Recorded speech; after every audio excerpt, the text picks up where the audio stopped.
First அந்த ஆண் நண்பரை கண்டுபிடிச்சிருக்காங்க. அவருக்கு முதலுதவி சிகிச்சை கொடுக்கறதுக்காக ஹாஸ்பிட்டல் அனுப்பிட்டாங்க. அதுக்கப்புறம் அந்த பொண்ண தேடுறதுக்கு தான் ரொம்ப டைம் ஆயிருக்கு. ஏன்னா எந்த பக்கம் இழுத்துட்டு போனாங்க, எந்த திசையில போய் தேடணும் அப்படின்றது தெரியாது. அதான் பக்கத்திலேயே ஒரு ரயில்வே ட்ராக் இருக்கு.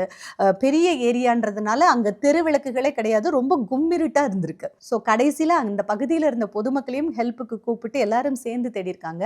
அங்க ஒரு குட்டி செவரு இருந்திருக்கு. அந்த செவர தாண்டி அது ரொம்ப ஒரு மாதிரி புதரா இருந்ததுனால அங்க இருக்காதோன்னு நினைச்சிருக்காங்க. பட் அந்த இடத்துல தான் அந்த சம்பவம் நடந்திருக்கு.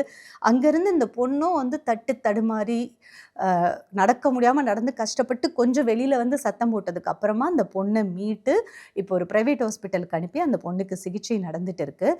அந்த பொண்ணு நார்மலா இருக்காங்க. அவங்க அப்பா போலீஸா இருந்து இறந்து போயிட்டாரு இல்லையா? ஸோ இப்போ அம்மா மட்டும்தான்.